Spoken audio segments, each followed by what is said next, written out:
Hello everyone, meteorologist Mike Haddad here in the Storm Watch 9 Weather Center with an update on some impact weather moving in between now and Wednesday. Flood concern begins to develop later tomorrow night and especially Wednesday into Wednesday night.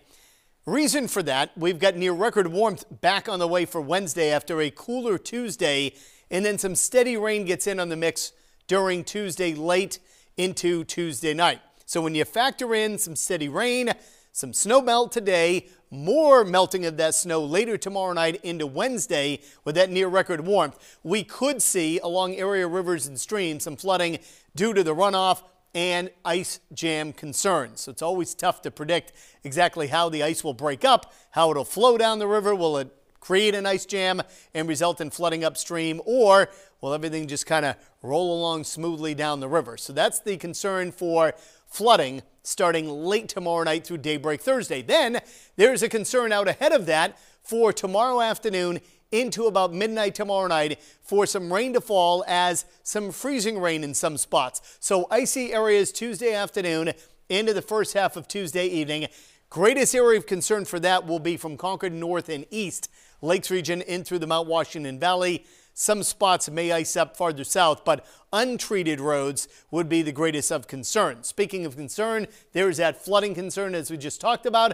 And then by the tail end of the week, a storm approaches with enough cold air statewide at all levels of the atmosphere for mostly snow.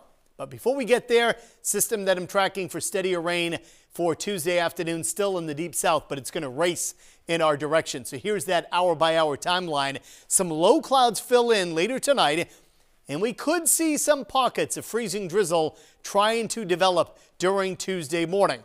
Untreated surfaces may glaze over. That's about a 20% chance, but can't rule it out completely. Then, as the day wears on, the clouds lower and thicken so that by the mid to late afternoon, some steady light rain will fall. Now, keep in mind, at that time, it's much cooler than it was on Monday. We're down into the lower to mid 30s, and that could lead to some pockets of freezing rain. Then we warm up into the 40s Tuesday night, especially at the coast, back through parts of southern New Hampshire, but farther north, we may hang on to 32 degrees for a while before it warms into the upper 30s to lower 40s later Tuesday night. So again, greatest concern for icy travel the farther north that you do go. Rain, it's all out of here by early on Wednesday morning. We see clearing, and in addition to that, near record warmth for midweek. Again, greatest area of concern for some icy travel in the area shaded in pink. Purple, we could see some spots getting up near 1/4 of an inch of some ice as we go through Tuesday evening. Temperature trend. Yeah, we're riding that roller coaster right up there to a peak on Wednesday, then right back down for Thursday through early next week. By Friday, we may not hit 30, and a lot of us may pick up quite a bit of snow, maybe over half a foot in many parts of the state, starting early Friday morning through early Friday evening.